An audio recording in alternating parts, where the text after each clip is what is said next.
Akin pang naaalala ang iyong pag-aalaga simula ng pagkabata hanggang sa pagtanda. Lagi kang umaalalay at umaagapay sa mga naging problema. Nakasalalay kapag napapaaway, handa kang sumalakay kahit pa kapalit ito ang iyong buhay. Iyong sinakripisyo pati na ang pagkatao. Mabuhay lang kami at maging edukado, matutong rumespeto at disiplinado.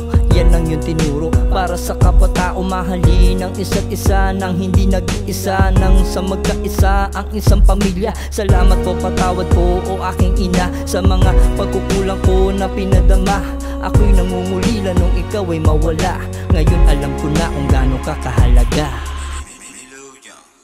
Ang pagmamahal ng isang ina ay dapat pinapahalagahan. Ang pagmamahal ng isang ina ay tangi natin ang kayamanan. Lumipas na ilang taon, ang isip ko'y nagtatanong, ang aga kang kinuha sa amin ng Panginoon. Posible ba na tumugon kung bakit ba nagkaganon? Minimiting pangarap, masilayan ng panahon. Bigla na lang ako nanlumo, dumating mga pagsubok. Ang hirap tanggapin, nagsilbing malaking dagok ang iyong pagkawala. Bumuhos mga luha habang nakatulala, mukha di maipinta.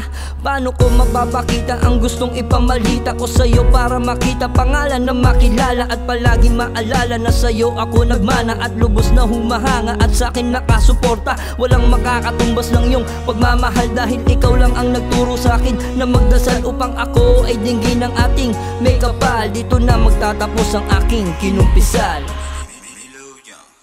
Ang pagmamahal ng isang ina ay dapat pinapahalagahan. Ang pagmamahal ng isang ina ay tangi natin ang kayamanan.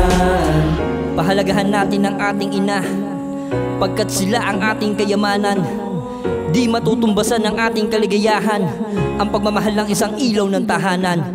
Maikli lang ang buhay, dapat nating isabuhay. Lubusin ang panahon habang wala pa sila sa hukay. Masarap mamuhay habang sila'y nakasubaybay, kaysa pagdaanan mo ang pagsisisi habang buhay.